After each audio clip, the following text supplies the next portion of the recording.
ஓம் நம சிவாய. வணக்கம். நான் ஜோதிடர் மகேஜி பேசுகிறேன். மிதுன ராசி பிப்ரவரி மாதம் பலன்கள் 1-2-2026 முதல் 28-2-2026 வரை இந்த மிதுன ராசிக்கு பலன்கள் எப்படி இருக்கும், இந்த மிதுன ராசிக்காரங்க எந்த வழிபாடு செய்தால் சிறப்பாக இருக்கும் அப்படிங்கிறத இந்த பதிவில் நான் சொல்லியிருக்கேன். பொதுவாக இப்போ மிதுன ராசிக்கு இந்த பதிவு போடும்போது மிதுனத்துக்குரிய ராசி அதிபதி புதன் 8ல் மறைஞ்சிருக்காரு. இது பிப்ரவரி மாதம் உங்களுக்கு மிக ஒரு சிறப்பான மாதமாக ஆகுது. ஏன்னா பிப்ரவரி மாதம் 3ஆம் தேதியே புதன் கும்பத்துக்கு போயிடுறாரு. உங்கள் ராசி அதிபதி கும்பத்துக்கு போகிறாருன்னா அது உங்கள் ராசிக்கே 9ஆம் இடம், பாக்கியஸ்தானம். அது மட்டும் இல்லாமல் குருவோட பார்வைக்கு உங்கள் ராசி அதிபதி வராரு. இந்த மாதம் சக்ஸஸ்னால் அப்படி ஒரு சக்ஸஸ் மிதுன ராசிக்கு கிடச்சிக்கிட்டே இருக்கும். ஏன்னா புதன் கும்பத்தில் இருக்கிறது மட்டும் இல்லாமல் குருவோட 9ஆம் பார்வைக்கு வந்துடுறாரு. அது மட்டுமா, உங்களுக்கு சுக்கிரன் உங்கள் ராசிக்கு 5 குடையவர். அவர் விரையாதிபதியாக இருந்தாலும் 5 குடைய சுக்கிரன் அவர் 8ல் தான் மறைஞ்சிருக்காரு. அந்த சுக்கிரன் பிப்ரவரி 5ஆம் தேதி உங்கள் பாக்கியஸ்தானமான 9ஆம் இடம் கும்பராசிக்கு போகிறாரு. அவரும் குரு பார்வைக்கு வர்றாரு. இதுக்கடுத்து உங்கள் ராசிக்கு லாபாதிபதி, அதே சமயத்தில் 8ஆம் அதிபதியாக இருந்தாலும் செவ்வாய், அவர் பிப்ரவரி 23ஆம் தேதி கும்பத்துக்கு குரு பார்வைக்கு வந்துடுறாரு. உங்களுக்கு முயற்சி ஸ்தானம்னு சொல்லக்கூடிய, அதே சமயத்தில் உங்களுக்கு மிகுந்த பலன்களை, நல்ல பலன்களை கொடுக்கக்கூடிய சூரியன் இந்த மாதம் பிப்ரவரி மாதம் 13ஆம் தேதி கும்பராசிக்கு வந்துடுறாரு. அவரும் குரு பார்வைக்கு வந்துடுறாரு. ஆக இந்த மாதம் இந்த மிதுன ராசிக்காரங்களுக்கு மிகப்பெரிய அளவுக்கு நல்ல பலன்கள் கிடைக்கும். அது இல்லாமல் நான் இந்த பலன்களுக்கு உங்களுக்கு முழுவதும் கிடைக்கிறதுக்கு வழிபாடு, எந்த வழிபாடு செஞ்சால் சிறப்பாக இருக்கும், அந்தந்த தேதியில் எந்தெந்த வழிபாடு நீங்கள் செய்யணும் அப்படிங்கிறத உங்களுக்கு இந்த பதிவில் ரொம்ப தெளிவாக சொல்லியிருக்கேன். அந்த வழிபாடு செஞ்சிங்கன்னா உங்களுக்கு மிக அதிக நல்ல பலன்கள் கிடைக்கும். இப்போ இந்த கும்பராசிக்கு கிரக பயிற்சிகள்லாம் இந்த பிப்ரவரி மாதம் நடக்கும்போது, ஏன்னா உங்கள் ராசிக்கு 8ஆம் இடத்துல உங்கள் ராசி அதிபதி மட்டும் இல்லை, உங்களுக்கு 3ஆம் அதிபதி, 5ஆம் அதிபதி, 12ஆம் அதிபதி, 6ஆம் அதிபதி, லாபாதிபதி செவ்வாய், இவங்க எல்லாமே உங்களுக்கு 8ஆம் இடத்துல மறைஞ்சிருந்தாங்க. அது பிப்ரவரி மாதம் எல்லாமே கொஞ்சமாக ஒவ்வொரு கிரகமாக பயிற்சி ஆகும்போது உங்களுக்கு நல்ல பலன்கள் கிடைக்க ஆரம்பிச்சிடும். அதே போல் உங்களுக்கு ராசிக்கு இப்போ 10ஆம் இடத்துல சனி பகவான் இருக்கார். அதே போல் பார்த்திங்கன்னா உங்கள் ராசியில் குரு பகவான் இருக்கார். உங்கள் ராசிக்கு 9ஆம் இடத்துல ராகு, 3ஆம் இடத்துல கேது. இந்த நிலையில் கிரக நிலைகள்லாம் உங்களுக்கு பலன் எப்படி கொடுத்துட்ருக்கு அப்படிங்கிறது, பலன் கிடைக்கிறதோட பாதிப்புகள் அதிகம் இருக்கிற மாதிரி உங்களுக்கு எல்லாமே தெரியும். ஏன்னா இந்த ராகு 9ஆம் வீட்டில் இருக்கும்போது அதிக மன உளைச்சல், கஷ்டங்கள், எந்த ஒரு பாக்கியமும் கிடைக்காம ஏதோ தடைப்படுற மாதிரி சில விஷயங்கள்லாம் நடந்துகிட்டு இருக்கோம். ஆனாலும் அது எல்லாமே உங்களுக்கு இந்த கிரகங்கள்லாம் மறைஞ்சிருக்கும் போது கூடுதலாக தெரிஞ்சிருக்கும். உங்கள் ராசி அதிபதி மறைஞ்சிருக்கும் போது கூடுதலாக தெரிஞ்சிருக்கும். இப்போ ராசி அதிபதி 9ஆம் வீட்டுக்கு போயிடுறாரு, குரு பார்வைக்கு கிடச்சிருது. அவருக்கு மிக சிறப்பான பலன்கள் இந்த மாதம் கிடச்சிக்கிட்டே இருக்கும்.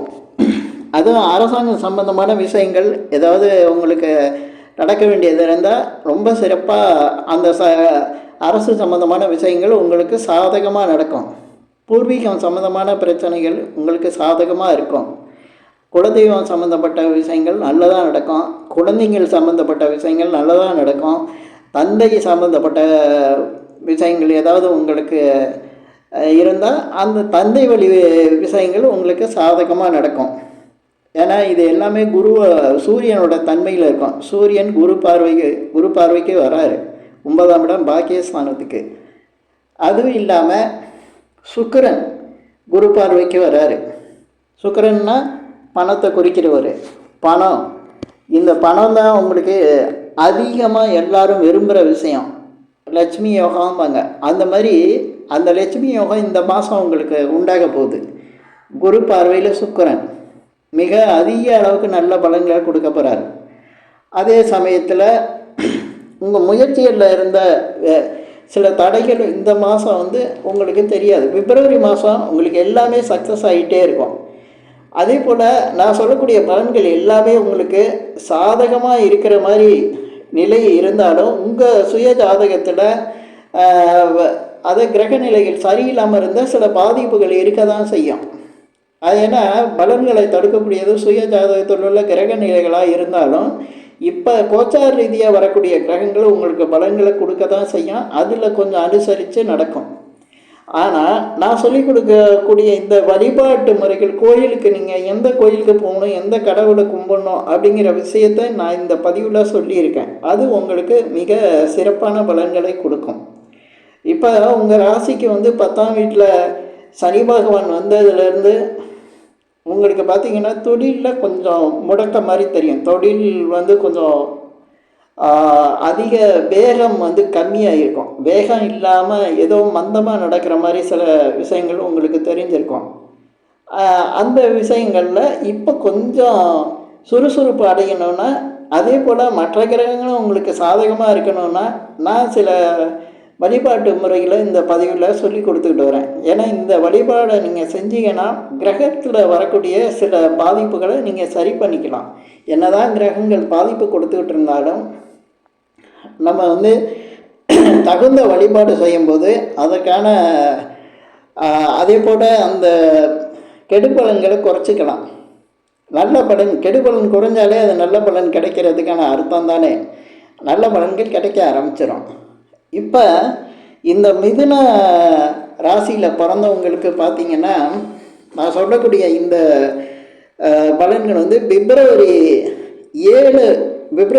7ஆம் தேதி வரையும். ஆனால் பிப்ரவரி மாத பலன்கள் இது 1ஆம் தேதியிலேருந்து 7ஆம் தேதி வரையும் நீங்கள் வந்து முருகன் வழிபாடு செய்யுங்க. உங்களுக்கு உங்களுடைய பல பிரச்சனைகள் வந்து சரியாகும். உங்களுக்கு நல்ல பலன்கள் கிடைக்க ஆரம்பிச்சிடும். உங்கள் எதிர்பார்ப்புகள் வந்து நிறைவேறும். பண வரவு நல்லா இருக்கும்.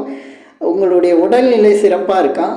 அதுபோல் மற்றவங்களோட மதிப்பு மரியாதை, இது நீங்கள் எதை விரும்புகிறீங்களோ அது கிடைக்கும். பிப்ரவரி 7 வரையும் முருகன் வழிபாடு. அதுக்கப்புறம் 8ஆம் தேதியிலேருந்து 14ஆம் தேதி வரையும் துர்க்கை வழிபாடு பண்ணுங்கள். இதை ஏன் நான் பிரித்து சொல்கிறேன்னா இதில் பல விஷயங்கள் இருக்குது. இந்த மாதிரி நீங்கள் வழிபாடு செய்யும்போது நீங்கள் எந்த நேரத்தில் யாருக்கிட்ட போனால் எது கிடைக்கும் அப்படிங்கிற விஷயத்தை தான் நான் இந்த பதிவில், அதுவும் பொது பலன்களை நான் சொல்லி கொடுக்குறேன். உங்கள் ராசிக்கு இந்த இடத்துல நீங்கள் போய் கேட்டிங்கன்னா நிச்சயமாக உங்களுக்கு நல்ல பலன் உண்டாகும். அதனால் 7ஆம் தேதி, பிப்ரவரி 7ஆம் தேதி வரையும் முருகன் வழிபாடு செய்யுங்க. பிப்ரவரிக்கு 8க்கு அப்புறம் துர்க்கை வழிபாடு. அதே போல் பிப்ரவரி 15லேருந்து லட்சுமி வழிபாடு செய்யுங்க. ஏன்னா இந்த பிப்ரவரி 7 முருகன் வழிபாடு சொன்னது வந்து நீங்கள் பிப்ரவரி 7க்கு போக வேணாம். 1ஆம் தேதி, பிப்ரவரி 1ஆம் தேதி வரும்போதே முருகன் வழிபாடு செய்ய ஆரம்பிச்சிருங்க. அது நீங்கள் டெய்லி போகணுன்னு கிடையாது. அந்த நாட்களில் நீங்கள் உங்களுக்கு எப்போ நேரம் இருக்கோ அந்த நேரத்தில் போயிட்டு வாங்க.